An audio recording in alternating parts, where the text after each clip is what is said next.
What's going on, people? This is episode number 26 of the Boxing Lowdown podcast. My name is Daryl from the Boxing Lowdown. You know how it is.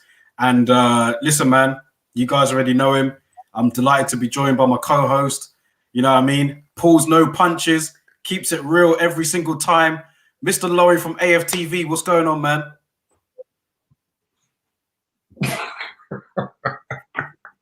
You know what that one is, right? That's my little tribute to Jamal, man. That uppercut. You know what I mean? Had Frampton going down in slow motion. He almost went down in stages from that punch, man. Wow. And to think that I predicted that he was going to lose and that he can't punch. I got that totally wrong. That was real slow motion, the way how he went down, wasn't it? It was crazy. Yeah, man. That fight is what you call cherry pick gone wrong. We're gonna talk about it. We're gonna talk about it, man. But listen, I think the stream's lagging a bit behind. I don't know if it's the Wi-Fi or what, but we're gonna roll with it anyway, man. We've got people in the chat. People are waiting to go. Do you know what I mean? All of you guys that are in here, what's going on? Happy to have you here. This is live. Feel free to add in your questions, any comments that we do. For those of you in the stream, don't forget to hit the like button, share the video, subscribe to the channel. You know how we do it here, man. Every week we go in on our podcast. We don't hold back. So good to have you guys here. Big up to my bro, Ian Hamilton. He's ready. He's put, let's go. Where's Deontay at? Listen, bro, we're going to talk about Deontay as well. We're going to talk about him, and we're going to keep it moving, bro. So good to have you here. And let's crack on, man. Let's get straight into it. Let's talk about Carl Frampton, because he fought Jamel Herring last weekend, as you know, and it didn't go to how we predicted. I mean, a lot of our predictions have gone wrong recently, but with this particular fight here, Jamel Herring was in the driving seat. You know what I mean? He kept the distance at long range very well. He was whipping in those uppercuts and hooks, and dropped Frampton twice in the 6th round, dropped him with a great uppercut. Almost went down in like slow motion, extra slow motion when he went down. And from then the writing was on the wall. Jamel Herring picked his shots beautifully. Frampton was kind of reeling. And, you know, the corner threw the towel in, but Frampton was on the verge of getting knocked out, in my opinion. So they pretty much saved him there. And after the fight, he announced his retirement like he said he would. And that's the end of Carl Frampton, man. So a lot of outpouring of love for Carl Frampton since he's retired. You know, a lot of people giving him his respect and his dues in the sport. And yeah, what was your thoughts on the fight, man? Because for me, I thought that it could have gone either way when making my prediction. I didn't expect Jamel Herring to beat Frampton like that. Right, yeah. You know what? We spoke about it on the show last week, and I said to you that I was expecting a competitive fight. I was expecting that, even though I felt that Herring would probably do enough to win, I was saying to you on your show last week that I didn't expect him to get a decision out there, given boxing politics and who was promoting the fight and the fact that Frampton was very much the A side. So I thought that they're probably going to rob Jamel Herring and give it to Frampton. Or at least, even if it weren't a robbery, I thought if he goes to points, I'm thinking Frampton would get it. However, you've got to give it to Herring, man. You know what I mean? He totally outclassed Frampton on the night, made Frampton look like a shot fighter. So full credit to Herring for that. And he also displayed punching power in this fight, which is something that's not normally associated with Jamel Herring. And I've got to say that, listen, man, okay, Frampton is the Brit fighter, but I was pleased for Jamel Herring because he's been in the game a while now. He's never really got the credit he deserved. And to get a career defining win like that in a fight where, let's face it, most people expected him to lose, I thought was enough credit to him, man. Enough credit to him and to his coach, Brian McIntyre, aka Terence Crawford's coach. So he's doing good things at the moment in the coaching realm. So yeah, man, it was a great night for them. As for Frampton himself, yeah, he can walk off into the sunset. He's accomplished a lot.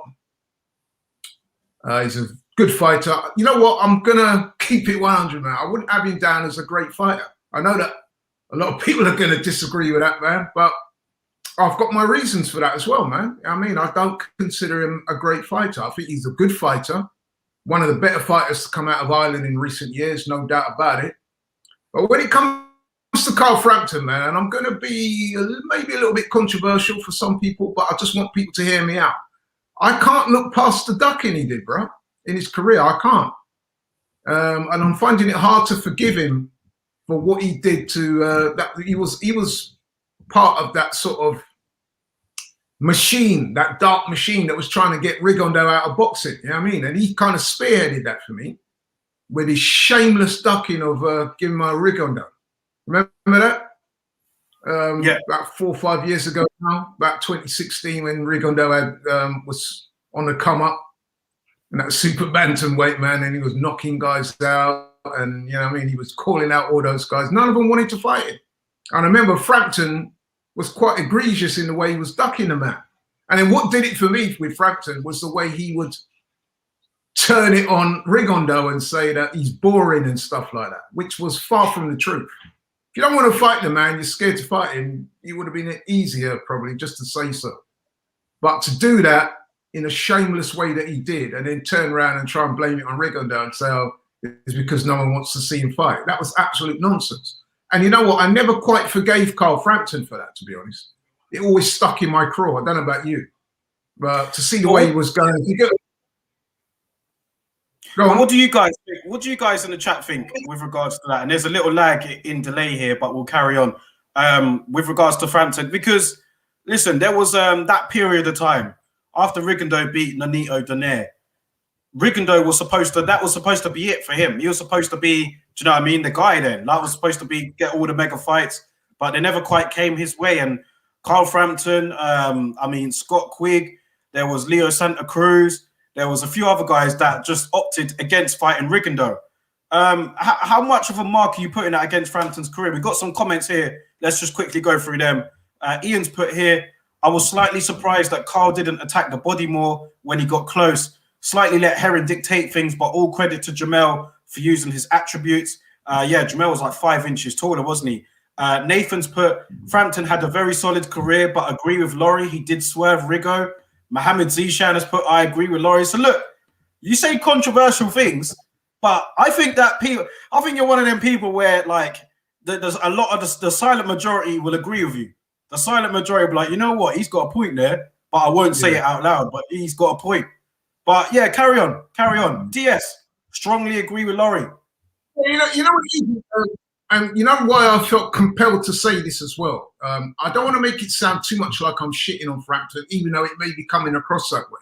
It's just that after he announced his retirement in the ring, for the following days, we had this outpouring of love and this kind of grief going on. I'm like, bro, Frampton's alive. He's not dead. He's not seriously hurt. He's come to the end, the natural end of the what fighters do. And he's another fighter. Boxing will go on. But to hear some of the so-called tributes and eulogies and, you know what I mean, the outpouring of, it was like somebody had died. And I'm like, bro, come on, bro. You know what I mean? He got beaten, you know what I mean, in a fight that he was expected to win. He didn't win it. Shit happens. You know what I mean? He's going to walk off into the sunset. A very rich man. He's accomplished a lot, even from his amateur days. He's been a good pro, a very good pro. But I'm not going to class him as a great. Because like I said, my abiding memory of Frampton is him ducking Rigondeaux. And he did it openly and shamelessly. And he was part of a little cabal of fighters. Him, Santa Cruz, Scott Quigg, Abner Mares. You know what I mean? And then what made it even worse is that he ducked Rigondeaux. That was bad enough, openly. But then he was doing the same things with Gary Russell Jr. After that, he did the same thing to Shakur Stevenson. So this was a man who was very strategic about his career. So I don't think you could say he was a great fighter because he basically spent his entire career taking on fighters that he felt he was going to beat.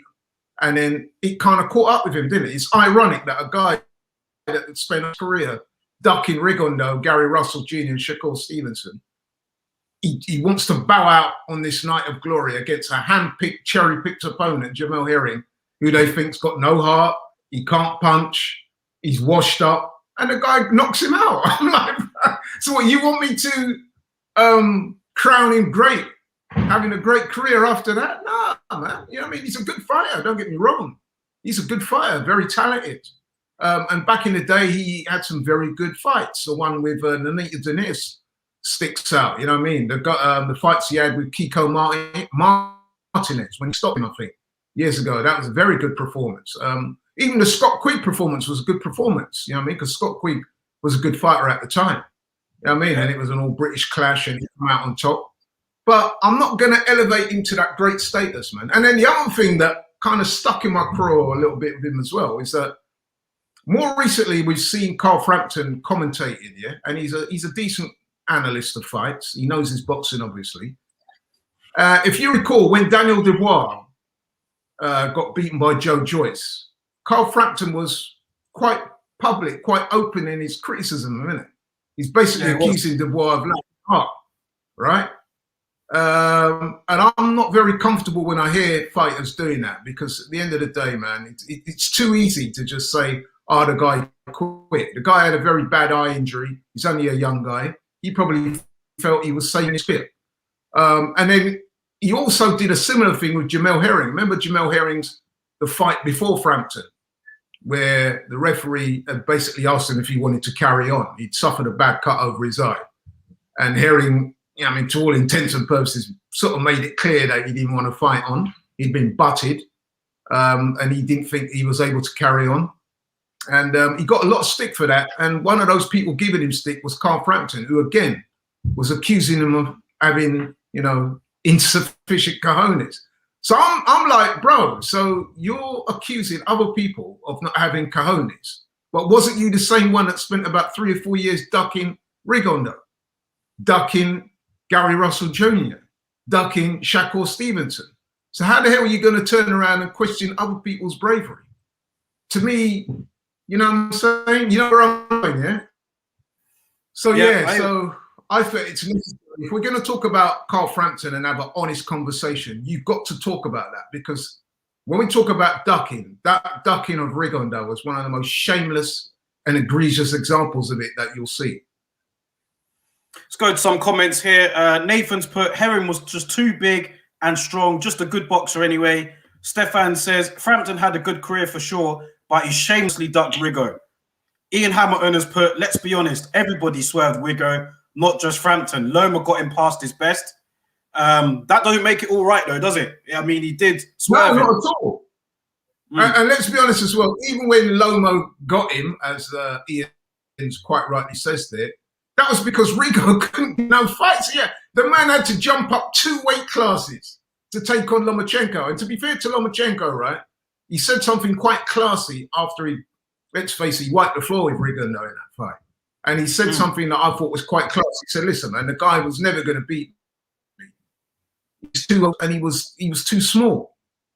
It was almost like Lomachenko was apologizing for having to beat him that way. And it was sad to see, wasn't it?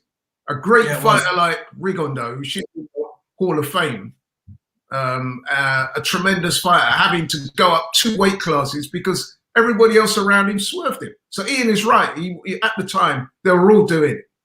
And it was shameless and it was cringeworthy.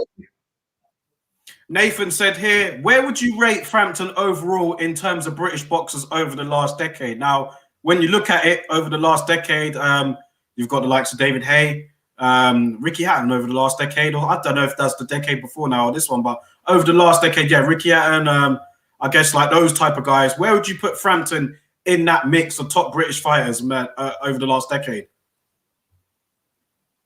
I'd say he's a good fighter. I wouldn't have him in the top echelon. I mean, when you're talking about great British fighters, 2 immediately stand out for me, and that would be Lennox and Joe Calzaghe.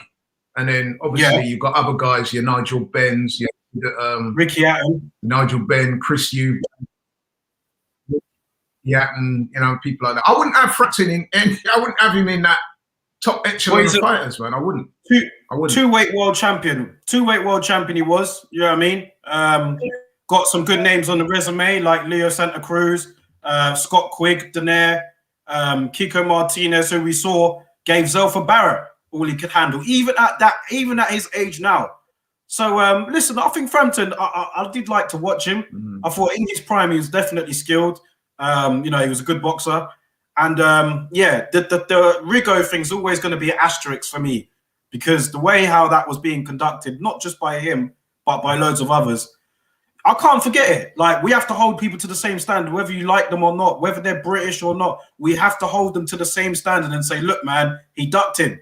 Like, we can't be talking about guys like Errol Spence and like ducking Crawford, or we talk about like Ryan Garcia or whoever on this show, and not talk about guys that we're familiar with. Otherwise, we're just being biased. So I think we have to keep it 100 there, man. That will always be a black mark against his career. But I think if we're being like, if we judge him fairly on his career as well, he has had some solid wins. You know, he is a multi-division world champion. And, you know, ultimately, I think he will go down as one of the better fighters over this last decade. Yeah, I wouldn't argue with that. Good fighter, even very good fighter. Great? No, not for me. Not for me. Let's go to some more comments here.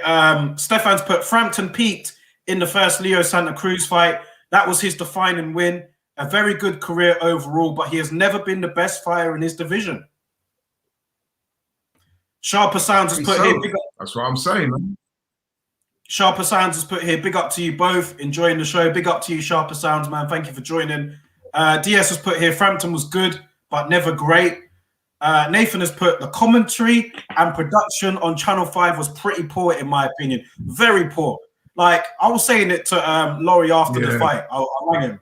And, like, this is in Dubai, yeah? I mean, okay, it did not look like it was in Dubai to me. That looked like it was just some small hall show at the York Hall. You would have thought in Dubai, with all the scenery out there, they would have tried to stage it somewhere like where there's a bit of a backdrop maybe, or I don't know what the logistics are like. But surely, man, they could have done a better show than that. I thought it was very poor. Yeah, I couldn't agree more with you and Nathan, man. I remember saying to you after the fight, it's like, it reminded me of some of my amateur fights at York Hall and places like that, where you take a couple of steps from the changing room and you're virtually in the ring. I mean, the ring walks for that fight were just non-existent, were they? They literally took 3 or 4 steps from the change room area and they're already in the ring.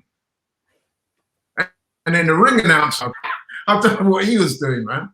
But it just seemed a bit very flat, didn't it? And not becoming of a kind of world title fight atmosphere, you know? And then, of course, there's no fans there, or very few fans there. So, yeah, man, it was just weird, man. It was like surreal, wasn't it? It was just, it was like a small hall show somewhere, you know what I mean? Buried away in some, you know what I mean, non-entity of a place. No, man. It just didn't do the night justice at all. It wasn't fitting for a world title fight for me. Looking at it, I was just like, this doesn't look like the setting for a world title fight, man. And considering it was Frampton's last fight, I just thought, yeah, maybe they could have done a bit more in terms of the production. So, yeah, Nathan, you're totally right on that. Big up Squared Circle in the chat here. He's put, Loma never really wanted that fight for that very reason, because Rigo was too small. So he's kind of agreeing with what you said there with the fact that Loma was almost apologetic for beating up on Rigo like he did. And I guess he could relate, you know what I mean? Real recognized real. Both of them, great talents, great fighters. Both of them accomplished so much in their amateur careers. So maybe he just, you know what I mean? He just thought, let me give him the payday because no one else will. So, yeah. Stefan here has put... Yeah, I was going to say, talking of Rigo, I can't think of a fighter that was so talented but got so little love from the commentators and, you know what I mean, the people in the trade. It was just astonishing to me that a guy that was so skillful, so brilliant, so talented, and yet he used to just get shit all the time by people like Bob Arum, the commentators, mainstream media. You know what I mean? It was really sad to behold. And then, like I said, he just made it easier for people like me and Santa Cruz and Abner Maris and all those guys to just shamelessly duck the man for years, depriving him of what would have been career-defining fights. You know what I mean? It was awful, man. It was like they was, for want of a better word, they were trying to blackball him out. You know what I mean? And they almost succeeded in doing it. So yeah, that kind of really resonated badly with me, man. And I never really quite forgave Carl Frampton for that, because back in 2016 or whenever it was, he was one of the most vocal in doing so, calling a man boring when he was anything but. Yeah. You know what I mean? When he was remember, he went on a streak of about, you know, Willie Casey, people like that. You know what I mean? He was just bombing man out. How is that boring? Wi-Fi is not the best, man, I have to say, but we'll carry on, because it's not totally bad, but it is lagging a little bit. Stefan has put here, anytime I see Steve Bunce, I contemplate switching the channel. And Ian Hamilton has said here, you'd think if Dubai want to compete against Saudi for big fights, they'd make it look great, not look like a venue from Butlins. Yeah, for real. Listen, man, we'll end that on Carl Frampton for now, because we've got loads of other things to talk about, and I'm concerned about the time. You're in AFTV studios. Arsenal got a game on tonight, so I know it's going to get a bit busy in there later on. But let's just carry on, man. Let's carry on and talk about this weekend, because we've got quite a few different shows on this weekend. I'm looking forward to them, all of them actually. Let's start off with the Matchroom show that's taking place this weekend. And I want to talk about Conor Benn against Samuel Vargas, because it's a step-up fight for Conor Benn. And I also want to talk about Shannon Courtney against Ebony Bridges, because you know what? It seems like that fight is almost taking the shine away from the main event, almost. So, yeah, I want to talk about both of those and your thoughts on them. What are your thoughts on those fights, your predictions? And, do you think this is an adequate step up for Conor Benn against Samuel Vargas?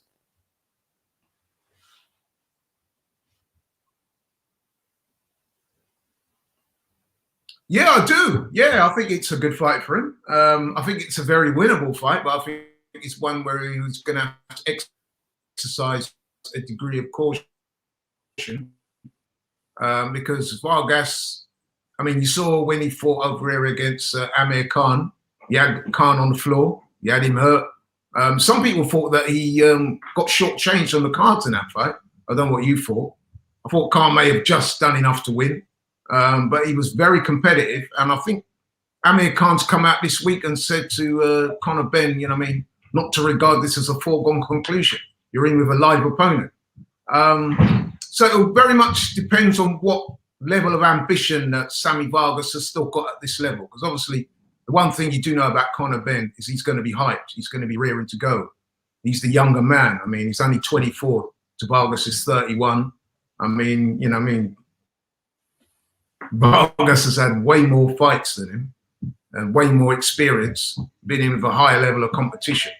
But Conor Benn's got advantages in that he's younger, possibly stronger, and he's going to be hungry. You know what I mean? He really wants it. That's one thing that really shines through every time you see Conor Benn interviewed or listen to him speak. You can see how ambitious he is, how hungry he is. He really wants it. And I think that might be enough to see him through with these types of fights, even though he's giving up experience and stuff like that and windcraft. But the one thing I would say about Conor Benn is that when I watched his last fight, I know stars make fights, but in his last fight, he fought, again, a much more experienced foe, a guy called Sebastian Formella, who'd previously been in with Sean Porter and done very well against Sean Porter. And yet Conor Benn absolutely outclassed it, you know what I mean? And I was surprised at how easy he made that fight look. So he's definitely getting better. So I think that this fight is a good fight for him. He can get to showcase his skills against a decent opponent, a guy that's still hopefully live, a guy that's hopefully coming here to win. And I think that he can bring out the best in Conor Benn. Yeah. Yeah, I think Samuel Vargas, big up to Samuel Vargas, by the way. He actually follows my Instagram, so shout him out. Yeah, I think that he will. Yeah, he does. Yeah, I should have tried to get an interview with him, to be fair, but I know that it'll be hard right now because he's in the bubble. But either way, yeah, Samuel Vargas, man, very tough man.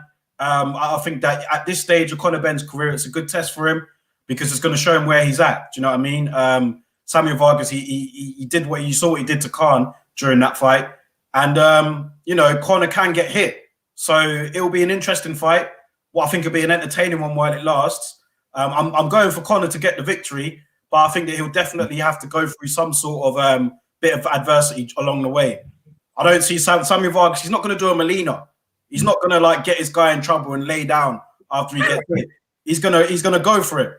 So I think it'll be a good fight while it lasts, man. But Conor Benn's getting better and better for me, and you know, he's looking really good, and I think he knows the potential that he has right now. I mean, there's a lot of potential. I'm seeing all over Twitter over the last week or so that he's got the potential to be one of the big stars in British boxing, and he's going to have to show that tonight on Saturday night. I think he will as well. I think he eventually will. Let's go through some comments here because we've got quite a few in here, so we'll go through them quickly. Laurie, his connection's gone, but I think it will come back. But I'll go through these comments anyway, guys. Chris Dyer has put here, Fury wants a warm-up before Joshua. It's clear as day now. Yeah, we'll talk about that, Chris. Hold on in the chat. We'll talk about that a bit later on. Joshua and Fury and whether that's going to happen or not. Squared Circles put here, Conor's coming along nicely.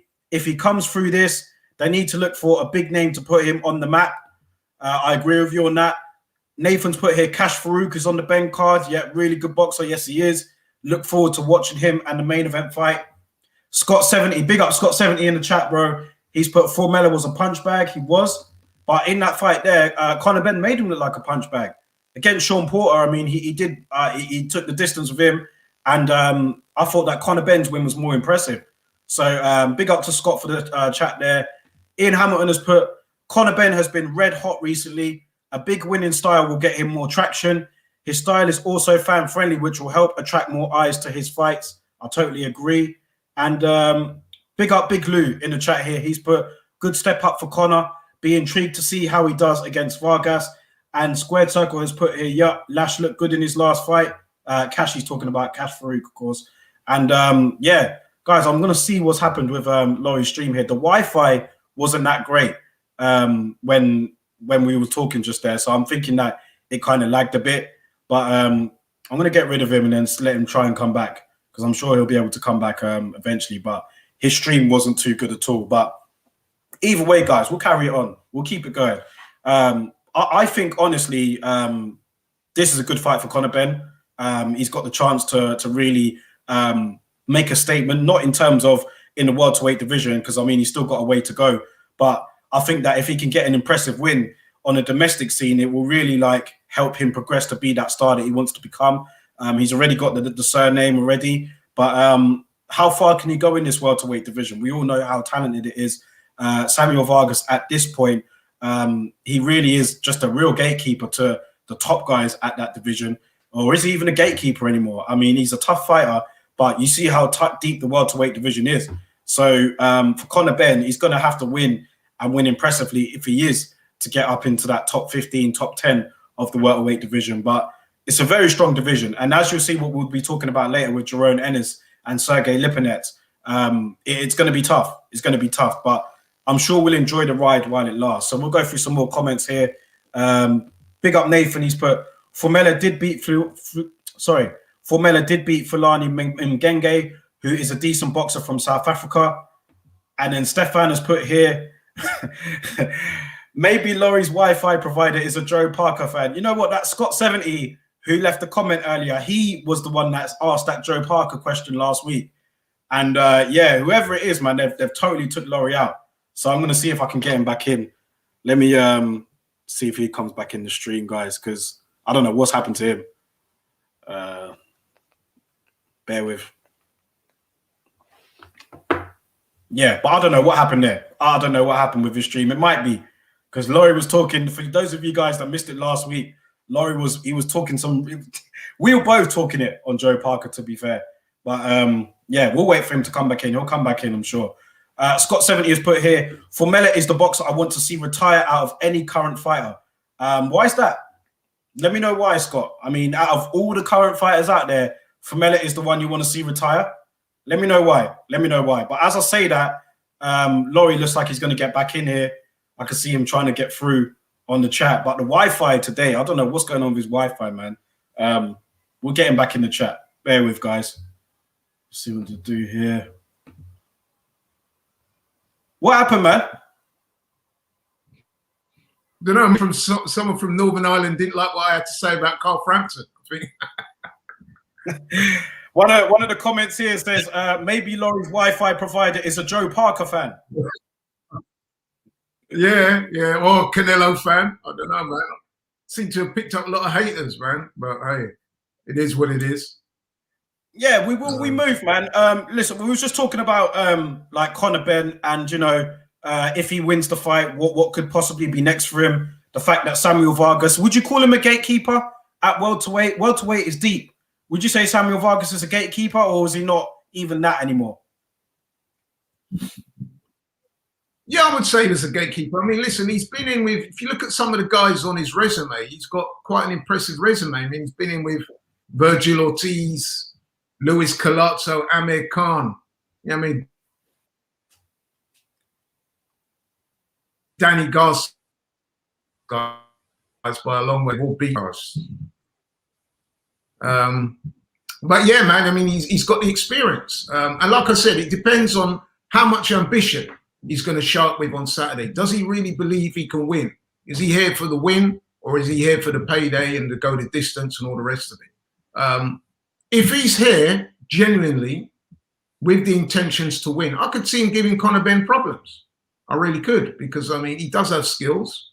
He can punch a bit, as we've seen with Amir Khan. And he knows his way around the ring. He's experienced. He's vastly experienced. So that will present a young fighter with problems. And we've seen that, you know, Conor Benn, you know, I mean, he can be a little bit bamboozled in there if he doesn't get you out of there early. So, okay, the Formella fight, he looked really good, but then stars make fights. Maybe Formella was the perfect start for him. Maybe this guy is a bit more cagey, a bit more experienced, punches harder than Formella. You might be able to give him a decent test. So yeah, I'm looking forward to see how he gets on, man. I mean, it's another good fight for his development. Let's see how he copes with the occasion and copes with a different opponent. Yeah. Go some more comments here. Big Lewis put, could Ben hang with Khan and Brook? What do you think? That's a very good question, you know. It might be a bit early for him, but then maybe not. I mean, if you get, you know what, let's see, after he gets through this fight, we'll see how he does here. Then I would say, depending on if he gets the win and looks good, then certainly he's definitely in the running for a fight with those guys, and he'd probably do well against both of them. Because you have to remember that both Khan and Brook are coming to the end of they're definitely in the twilight years of their careers. Definitely. So a young, hungry Conor Benn, ambitious, yeah, I think he would fancy himself to do well against either of those. But he's got to come through the likes of Vargas first. I agree. Go to the comments here. Squared Circles, but I think you need BT, Laurie. Nathan has said here, Formella is very tough, just has no pop at all. He might just get used for prospects. That was referring to an earlier comment. Squared Circles, but buffer-free, so he's saying that your Wi-Fi is going out. But you're still here, so we'll keep it going. Ian Hamilton has put, a Mexican Canelo fanatic pulled Laurie's plug for what he said about Canelo recently. So yeah, people are going for you for your Wi-Fi, man. Jamie Payne, big up, bro. He's put, easier said than done, but I would like to see Conor drop down to 140 to see how far he can progress. Once Taylor moves up, that division is open. Do you agree? Yeah, I think so. Yeah. But then, having said that, Ben looks like he's growing, isn't he? Yeah. 24. He's looking like he's approaching what would be his man strength. So to expect him to boil down more, I'm not sure if that will work. Yeah, he might be giving up too much strength now. I mean, yeah, at 147. He does train very hard, Conor Benn. We've seen that. We know that. He talks a lot about his training regimen. So, you know, I mean, I think that plus the fact that he's a growing man, I don't think he's going to come down to 140 now. I think that would be too much of a drop. That would probably weaken him too much. Stefan's put here, Laurie's Wi-Fi is slower than Ustinov today. Wi-Fi, I don't know what's happening with the Wi-Fi today, man. Don't know what's going on, but we'll keep it going. We'll keep it going. Possibly try and move to another area of the building. Say again? Yeah, try that. And I'll keep it rolling. Do you want me to try and move to another area of the building? Yeah. But I'm going to try and move to another area of the building because this is becoming really problematic. Okay. Yeah, man. All right. Yeah. There you have it, guys. Look, he's had to go. He's had to move to try and find a better Wi-Fi spot. But you know what? That Wi-Fi was terrible, man. I'm not going to lie. It's hard when like you're doing that because you're talking and then it's obviously a lag. So you don't know like how much he can hear. So yeah, hopefully he can move into a better spot and then we could carry it on. But let's talk about the co-main or the female fight on the card. Shannon Courtney will be taking on Ebony Bridges. That fight, I'm not saying that it's kind of like drawn more attention than the main event, but I will say that there's a lot more people talking about this fight than I heard like the week before or so. And make of that what you will. I know that there's been like quite a build up between these two in terms of like the trash talk and going back and forth. But yeah, this fight has kind of like propelled into the limelight. It's now a world title fight. In my honest opinion, I don't think that either of them are really ready for a world title, but hey, they're fighting for one. Shannon Courtney and Ebony Bridges. Now, Ebony Bridges, she's undefeated, isn't she? I think she's only had 4 or 5 fights. I don't think it's been at the level that Shannon Courtney's been fighting at in terms of her last opponent anyway. But how are you guys looking at that? Like, how do you see that fight going beyond all the trash talk and everything else? Who have you actually got winning that? Do you think that Bridges will remain undefeated and she'll beat Courtney, or do you think that Shannon Courtney will defeat her on the night? I'm looking forward to it actually because both of those two have been like, there's been a lot of trash talking between them two. So Shannon Courtney comes to fight and Ebony Bridges, she comes to fight as well. Do you know what I mean? She actually comes to fight.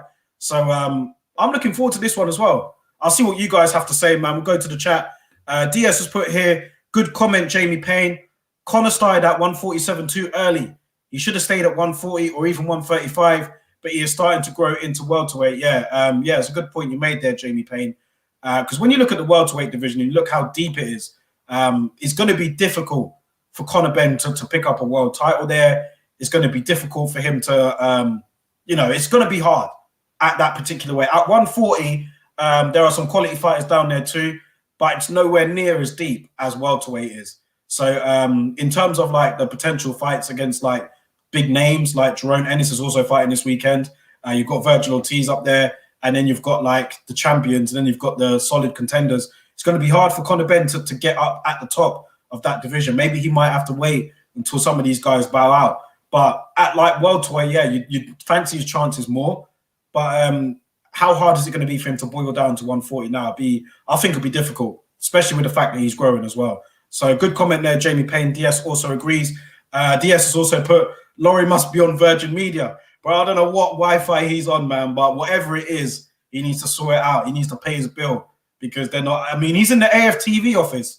He's in the AFTV office and their Wi-Fi is down. It tells you everything you need to know about Arsenal right now. But we'll talk about that another time. I don't want to get into football in here. Big up Squared Circle. He's put, I saw Shannon's last fight. I know that Ty FL is a big fan. Yeah, I know he's a big fan of that. Nathan has put here, I've never seen Ebony Bridges fight. I've seen her like once or twice, but like she likes to come forward. She actually does have speed and power. She does. So it'll be interesting. I think she will come to fight. And like Shannon Courtney, we know she comes to fight too. So I think it'll be a good fight, man. I think it will be. I'm looking forward to that. Shannon Courtney and Ebony Bridges. I'm picking Shannon Courtney to win it, but I wouldn't be surprised if Ebony wins it either, man. I think it's one of those where Shannon Courtney will be the slight favorite. But if Ebony Bridges wins, then hey, you know, it is what it is. But I don't know about you guys, but I've seen online more and more people seem to be rooting for Ebony Bridges. You know, I don't think many people have taken to Shannon Courtney, or at least from the people that I've seen on my Twitter anyway. Yeah, I don't know. I don't think she's as revered as other fighters on the scene, especially British ones anyway. But looking forward to that this weekend. Good Saturday fight night in place, man. Make sure you guys tune in on Sky Sports.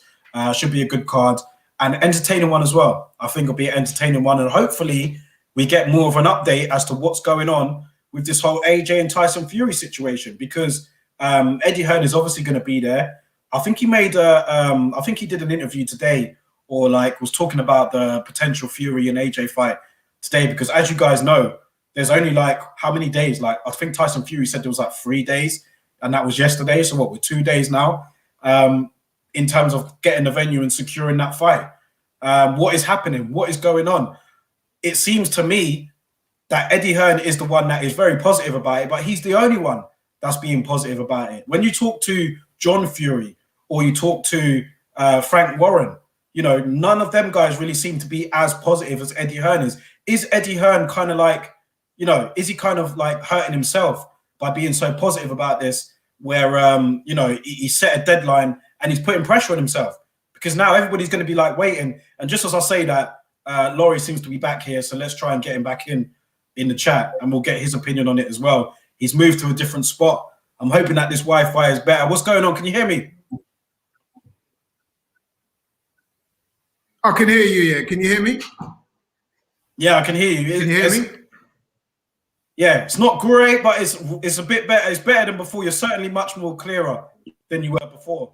But we'll carry on anyway. It's not great. Okay. But we'll carry on. I'm just talking about now Eddie Hearn, Tyson Fury, AJ. The deadline is apparently 2 days away. Is Eddie Hearn putting pressure on himself by giving us these deadlines? Do you know what I mean? John Fury did an interview yesterday on Boxing Social.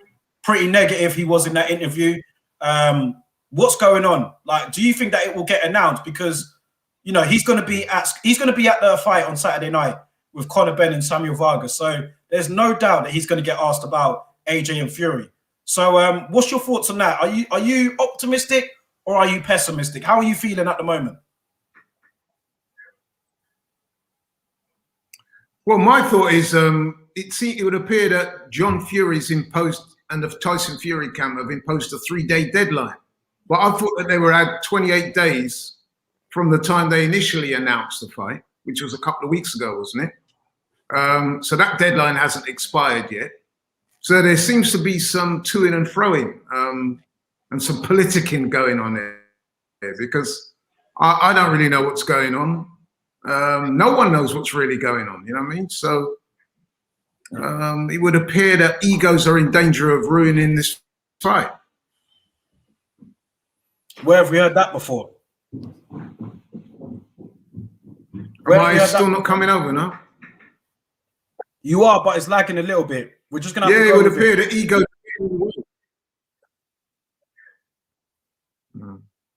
Yeah. Yeah, apologies to your viewers, man. I don't know what's happening today. Normally the reception up there is quite good. I don't know what's going on. What I was saying was, I'll reiterate, is that it would appear that egos are getting in the way of ruining what would be a great fight. And that's not for the first time in boxing. If you go back to when the initial announcement was made, we were saying, weren't we, that it was very noticeable that although Eddie Hearn, Tyson Fury hadn't said anything, Bob Arum hadn't said anything, and even AJ's own management company, 258, they hadn't made any announcements either. So quite why Eddie Hearn decided to jump the gun and make the initial announcement. Maybe he thought he was trying to get out there and take ownership of it, and that seems to have upset quite a few people. So maybe the genesis of the problem was Eddie Hearn prematurely announcing the fight. Yeah. Yeah. And the thing is, yeah, he's I don't know, man. Like, I'm just trying to be optimistic, but when I go online and, like, you know, I'll speak to quite a few boxing friends, like, you know what I mean, outside of here, and, like, I'm positive. I want the fight to happen. I really want this to happen. But you go online and it's almost like people are like, it's almost like they're saying, oh, see, I told you it's not happening. It's like, do you not want the fight to happen?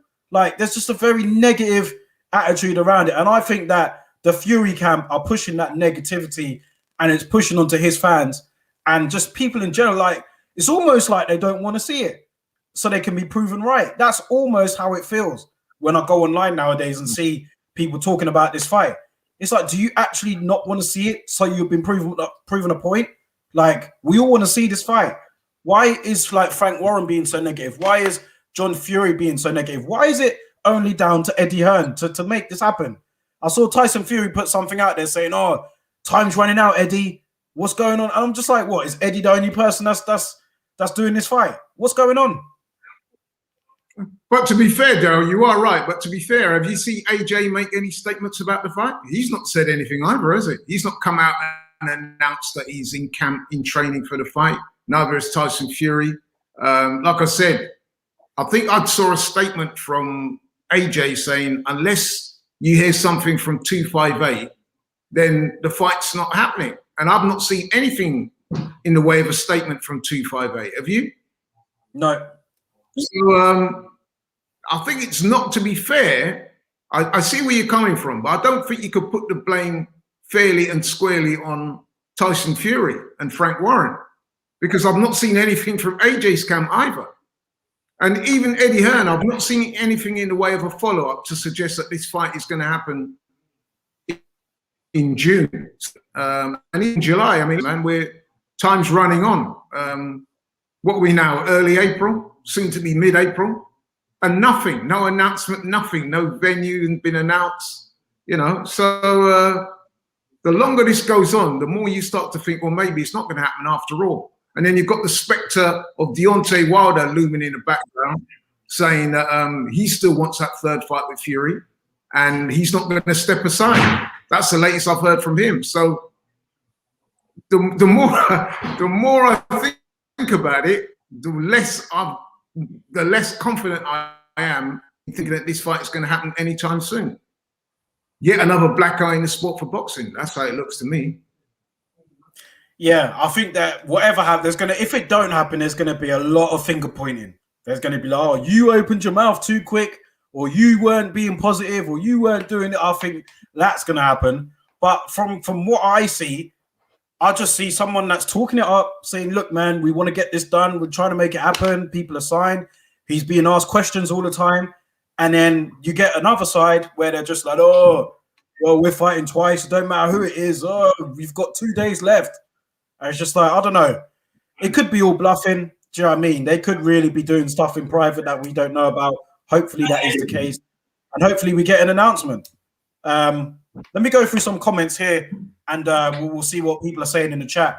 DS has put here, Ebony Bridges to KO Shannon Courtney. Have you seen Ebony Bridges fight, Laurie?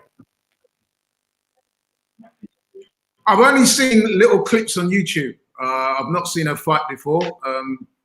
Like a lot of you, and I'm sure you've spoken about this before, I've had an opportunity to speak on it on here. But it seems like the prophets and on the stuff to and fro on Twitter, it could be more entertaining than the fight itself. Because the way these two are going at it, man, it certainly makes it quite watchable in terms of, you know, I mean, the build-up. But no, I haven't seen Ebony Bridges. Certainly talks, certainly talking in confidence. And she certainly thinks that she's going to get the win. I must admit, I am looking forward to seeing how that fight pans out. So because we've seen Shannon Courtney fight a few times. We see her get beat well, so we know that she's not possible. So, yeah, man, I mean, Ebony Bridges, she looks good. Let's find out on Saturday. Absolutely, man. More comments here. Will Stokes has put, big up, my brother. Big up, bro. Good to have you here, Will. Nathan has put, John Fury is always raging in interviews. Yeah, he's always raging. I got sent the interview yesterday by DS, and I just couldn't even watch all of it because he was just rambling, foaming at the mouth. I'm like, look, man, I just can't bother to see this right now. I think Laurie's trying to talk. John Fury reminds me of, you know, John Fury reminds me of those parents who have their kids playing football and they're sort of angry tennis playing, you know, the parent who's got a tennis playing prodigy of a kid. And he is one of those parents that's living vicariously through his, you know what I mean? The stuff that comes out of his mouth is just nonsensical, man. It just seems that he enjoys being in the spotlight. He was a pro himself many, many years ago, not a very good one. And I think what we're seeing is a man who's living vicariously through his son. It's quite see sometimes, actually. Some people find it entertaining, but I don't, actually. I think he talks a lot of nonsense, personally. Yeah, he should just let his son, because, like I said, I don't find it entertaining. It's quite cringeworthy, actually, some stuff that with. Doesn't entertain me. It's nonsensical. Just let Tyson Fury get on with his. Some people might be a bit of a character, but I think he's pretty shallow, man. You know what I mean? I just think it's nonsense. Have you ever heard anything that comes out of a guy's mouth with any real intellect? So, nah. Yeah. Quite bored of it, to be honest, man. I'm quite bored of all the raging and the all of that stuff. I'm just like, you're not fighting, man. Do you know what I mean? Like, you know you exactly. We know you ride for your son, and that's cool, man. Like I said, you see it on on the tennis courts up and down this country and across the world, on football pitches where you get angry parents with their son. They're well-meaning, they're well-intentioned, but they just channel it in the wrong way. And that's John Fury as well. And I always just trying to steal some publicity from his son. Yeah, so, you know what I mean? The less we talk about people like him, the better. He's not anymore. Maybe he should concentrate on having some, I don't know, exhibition fight. You know what I mean? I don't know, man. But you know, maybe he's trying to carve a career for himself in that direction. He's all building up his profile to do that. I don't know. Yeah, I don't know. I think he's going. Personally, I find him boorish, lacking. Sorry? Yeah. I think he's going on tour, John Fury. So maybe there you go. Like, in terms of character building, maybe that's what, I mean, if you can get an audience, then hey, do you know what I mean? Fair play to him. Let's go through some more comments here anyway, man. Squared Circles put Fury versus Josh ain't happening right now. Will Stokes has said here, I'm looking forward to the weekend. The Benn card might not be for everyone, but I'm looking forward to it. Courtney versus Bridges should be a good scrap. The Ennis fight is nice too. And Smith Jr. versus Vlasov. Yeah, we'll get onto that, Will, in a bit. We'll just go through these comments first. Big up Steve Harrison. He's put deserve more viewers. Lucy ABC. Hey, Lucy ABC. Former amateur club. I used to train there, man. Big up Steve Harrison and everybody at Lucy ABC, man. I used to train there before I went to Shamrock. I know a lot of the guys there, good people, man. And in terms of deserving more viewers, yeah, we're trying, bro. We've got some good people in the chat right now, regularly contribute to the show. Eventually, we hope that we can get more viewers and we can get even more interactive. But hey, the guys that are here right now, man, they're very good. So I appreciate you for coming here, and we'll keep working to get more viewers, man. But thank you. That comment means a lot. Ian Hamilton has said here, the Furies are doing what the Joker does best, playing games. I wouldn't trust John Fury to give directions to the next town. Let's remember it's signed. All it's down is to cite offers. Believe. See, I've got your positivity in mind, Ian. I'm like you. But it seems like everybody else is just like, oh, no, it's not happening. But we'll see. We'll see. Nathan has put here, Elementis Staniosis is fighting on the Boots card as well. That's a decent card. Very true. Stefan has said here, the whole announcement was a sham.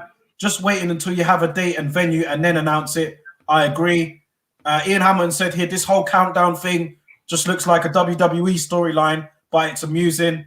And Nathan's put here, boxing is like a WWE circus show nowadays. DS has put, John Fury was a breath of fresh air at first, but now he comes across as just playing a role. Yeah, I'm getting bored of it, to be fair. Nathan's put, these guys are going in the comments. They're going in.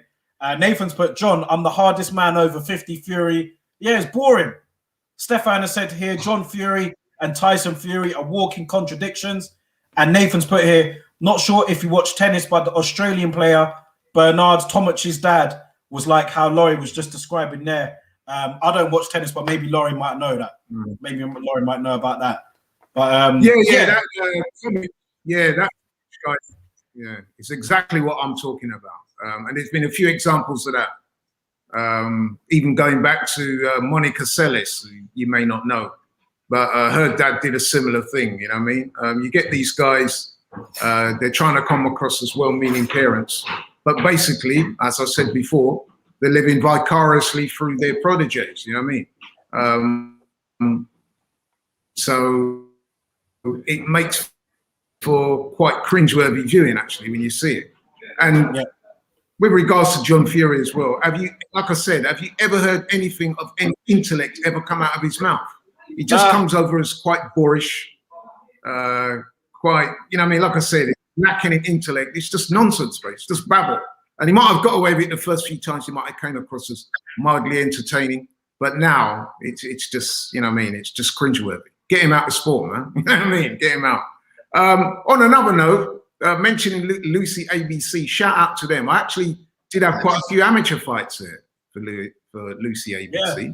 So shout out to all the guys there. Hope they're all doing well. Hope they're all plying their trade well.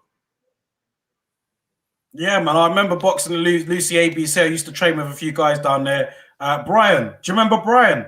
He was the head guy at Lucy ABC at the time.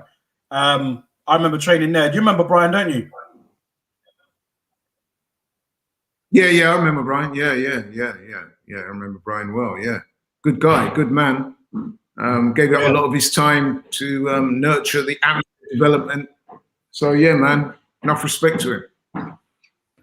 Nathan's put here, John Fury versus Charles Martin on pay-per-view. LOL. Remember, John was hammering him in the interviews. Yeah. DS has put, Laurie's going in. And listen, it's true, man. I'll just, unless you're a real Tyson Fury fan and you're a real fan of the Furies, then most boxer fans probably just look at John Fury and just think, man, look, man, like, just let Tyson do the talking. Do you know what I mean? It's always the case when you have fathers in boxing that just go over the top with it. You just kind of get like, okay, like, just let the fighter do the talking, man. But I get that impression with John Fury now. I mean, there are other examples that we can talk. I remember a lot of people used to think that about Kenny Porter when it came to Sean Porter. That was another example. John Fury's in that bracket for me. When he's in an interview, man, I just turn it off. I don't even bother watching it, in my honest opinion. Big up Raps TV here. He's put evening, gents. What's going on, Raps? Nathan's put here, imagine watching Prince Charles decking John in one round with that big straight right. Yeah, well, I mean, weren't John Fury supposed to be fighting someone anyway? But that never came to fruition. I can't remember who it was, but it was another public figure. And they were going back and forth for a while, weren't they? But that never happened. But hey. There's a very famous saying in Jamaica, and it goes along the words of, an empty barrel makes the most noise. And that's when I think about that saying, I think of John Fury. Does all this talking about he'll take on this, he'll fight that, he'll do that. Have you ever seen him fight anyone? I mean, come on, man. You know what I mean? He's been called out a couple of times on social media, apparently. For whatever reason, none of these fights seem to materialize. And a minute ago, I heard you compare him to Kenny Porter. I think that's a bit unfair on Kenny Porter because Kenny Porter is actively managing and training fighters. And of course, his main protege, Sean Porter, is a very good fighter, former world champion, you know what I mean? And his coach is Kenny Porter. Kenny Porter's also trained other guys like Sugar Shane Mosley and other fighters I could name. So, you know what I mean? I think that's a little bit unfair on Kenny Porter. But I see where you're coming from. Danny Garcia's dad as well. He could be a real hothead and chat some real ish at times. You know what I mean? So, yeah, they're out there, man. They're guys that, like I said, they're trying to live their life through their sons, and it just comes across as extremely poor and cringeworthy. I agree, man. Guys, I wanted to elaborate a bit more on the upcoming fights this weekend between Jerome Ennis and Sergey Lipinets, as well as Joe Smith Jr. against Maxim Vlasov. But I think that the stream's just not too good at all. We'll talk about it briefly, but we can't be on this show as long as I would have liked to today.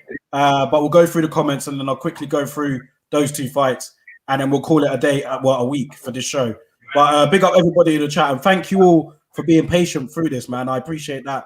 Raps has said here, big up my guy Raps. He's put, no man born from his mother can beat my son. Of course, that is what John Fury would say about Tyson Fury. Nathan has put here, Peter Fury is the opposite to John. Huey is very quiet as well compared to Tyson. Yeah, Peter Fury, I mean, totally opposite to John Fury, complete opposites. And Stefan says that here. He says, John Fury and Peter Fury are like polar opposites. Quite crazy, really. Raps has put here, I missed the rant, but I agree. John Fury should let the businessman handle the business. I agree. That's all too much talking. Way too much talking. Steve Harrison has put here, Brian passed away last year. I used to spar Laurie. very strong.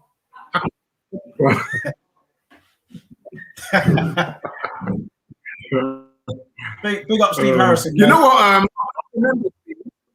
But I did know I used to have some very competitive sparring at Lucy, actually.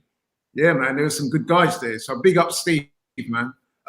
You know what? I didn't know that about Brian, because obviously I haven't lived in the Luton area now for a number of years. So I didn't know that. I'm very saddened to learn that, actually, because Brian was a very good guy. Always got on very well with him. His heart was in amateur boxing.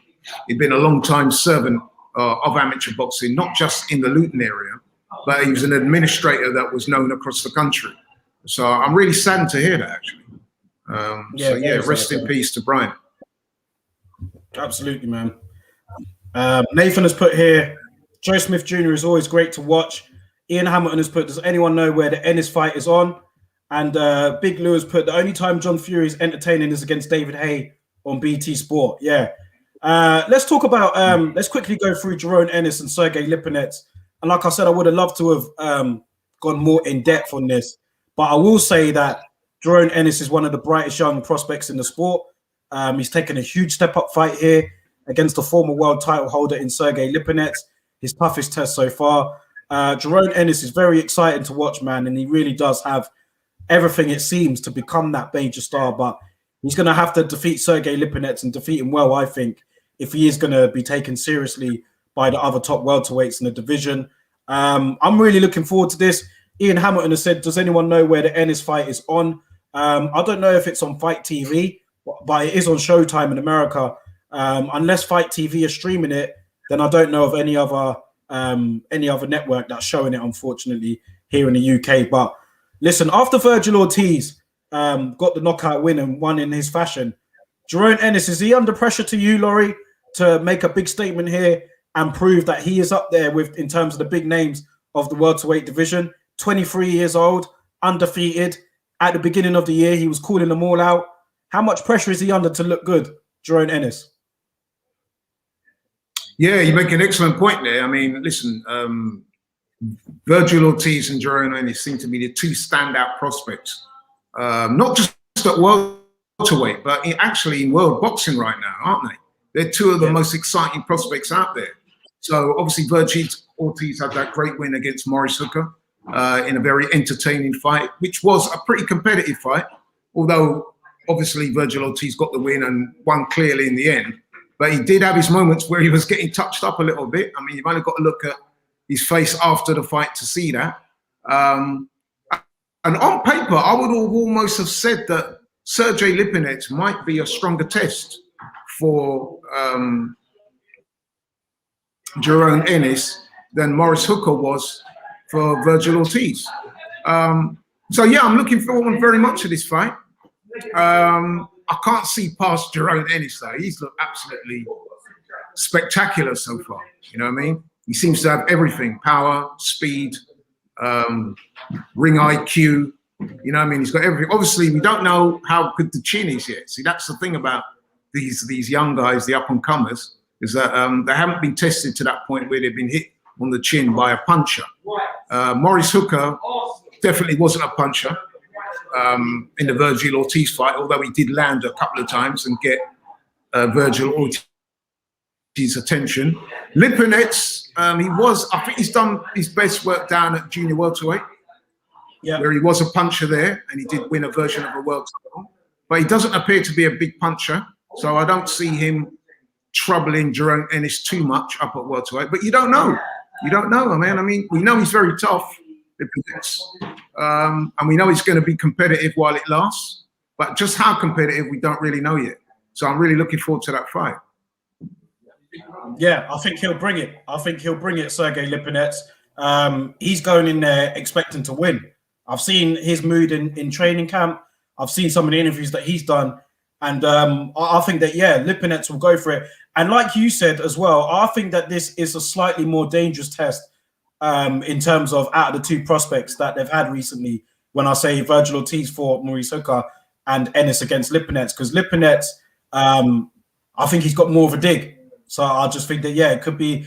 I think that Ennis's chin may get tested in this fight, and we'll see how good he is. I mean, if you're going to say that you're ready for all the big names, you're ready for the top guys already, then you're going to have to beat Lipinets and beat him well. So let's see how that goes. Stefan's put here, I thought that Clayton edged Lipinets last time out, to be honest. Good fight, though. A test. I expect Ennis to come through well. And Nathan's put here, Lipinets' best win is Lamont Peterson. He did go the distance with Mikey Garcia as well. Yeah, his only defeat. You know, he's only lost to, and there's no shame in losing to Mikey Garcia either. So fair play. But I think this will be a good fight. I hope this is on UK TV, man. Yeah, we'll have to see if we can try and catch hold of the fight somewhere. I don't think it's on terrestrial TV anyway, but I'm sure there might be an outlet somewhere we can stream it or something like that. But yeah, I'm looking forward to this fight, man. Like I said, Lipinets is tough. He's going to be in Ennis's face. He's going to come to win. But then again, that might make him more suited to Jerome Ennis's style because he's going to be in his face. So you know what? I'm looking forward to it. Whatever happens, it's bound to be an entertaining fight. But I do expect Ennis to come through and come through looking good. I do. He's the bigger man. He's the younger man. I expect him to be hella explosive in there, and I'm expecting him to maybe even get Lipinets out of there. I don't know. Maybe I'm expecting too much. I don't know, but I think so. Yeah. Stefan's put here, it's not on UK TV. Smith versus Vlasov is. Let's talk about that before we sign out for this week. Joe Smith Jr. and Maxim Vlasov, these two were supposed to fight in February, I believe, but Vlasov got COVID. He's obviously recovered now. Yeah, how do you see this fight going? Because Joe Smith Jr., a very entertaining guy to watch, the classic blue-collar fighter. This guy is great to watch, man. A lot of people know him for knocking Bernard Hopkins out of the ring and sending him to retirement. But Joe Smith Jr., man, I do like him. He fought well against, yeah, I mean, he went the distance with, I forgot the name now, your friend. What's the name? I forgot the name. Who are we talking about? I forgot the name. Dimitri Bivol. Yeah, that's it. Yeah, Bivol. Yeah, he went the distance with Bivol. Yeah. So yeah, Joe Smith Jr., man, he's shown a lot of improvements. He's come a long way. You know, world title fight here against Vlasov. Vlasov is a natural cruiserweight. He hasn't lost any fights at light heavyweight so far. What do you think about this fight?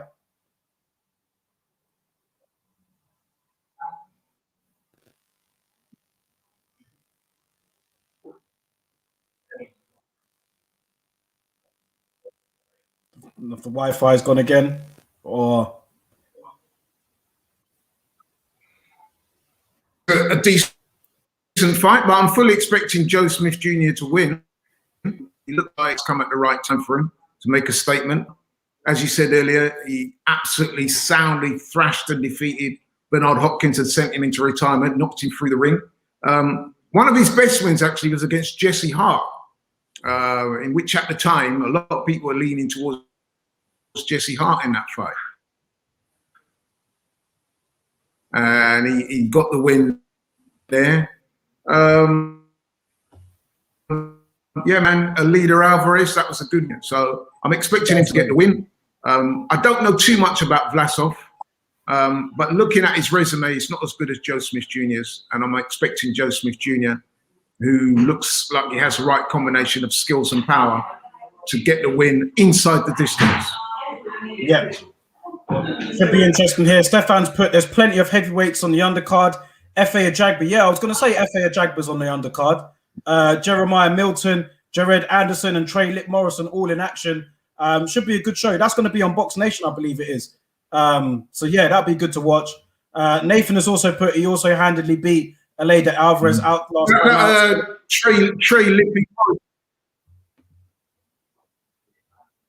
Trey Morrison, that's the son of the former heavyweight champion, Tommy Morrison, who's now deceased. Remember Tommy Morrison? He acted in Rocky back in the day. Very good fighter himself, world champion himself, but the one that on that bill that I'm perhaps looking most forward to is Jared Anderson. Jared Anderson, big baby Anderson. A lot of people talking very highly about him, and he seems to have the right combination of skills and power to really be something in this division. So I'm looking forward to seeing him. I'm also looking forward to seeing F.A. Ajagba. But out of those guys you just mentioned there, Jared Jared Anderson is the one I'm perhaps looking to see. Yeah. I agree. Rasta Dad, big up Rasta Dad here. He's put, evening guys, I'm late on tonight. I'll have to go back and watch from the start. Yeah, man, big up yourself, Rasta Dad. And yeah, man, it's all good. Glad that you're here. Listen, Laurie, I'm gonna have to cut this one short this week, man, because the Wi-Fi, the background noise, it's been hard to maintain but I want to shout everybody for being here for the whole hour or hour and 10 minutes. But yeah, I think that there's been quite a bit of issues with the Wi-Fi and stuff, and some of the noise in the background has been quite bad as well. But listen, even with that, our viewers have stuck through. Even with all of that, man, they're still here. They're still leaving comments. So shout out to them guys, man. I appreciate it a lot. And unfortunately, yeah, it's just one of those things. Not every week we're going to have a smooth, broadcast. But today was one of those days. But hey, I want to appreciate you guys for being here. And let me just read this last comment here from Stefan before we log out. Stefan's put here, Jeremiah Milton has had multiple camps with Joe Joyce, Luis Ortiz, and Hunter. Be interesting to see how he progresses. Yeah, absolutely. Laurie, do you want to close out for this show? Close out for this week? Yeah, just like to say, man, thanks for having me on. It's been great coming on. We've had some serious problems this week with the Wi-Fi and the background noise. So apologies to the viewers for that. By next week, I promise to get that sorted at this end anyway. So we'll have an even better show for you next week. But thanks for everyone for watching. Thanks for tapping in. Appreciate you guys, man. Don't forget to hit that like button, share the video, subscribe to the channel on the way out, and look out for some more content over the weekend. And for now, guys, enjoy the rest of your night, and we'll catch up with you all next week. Peace.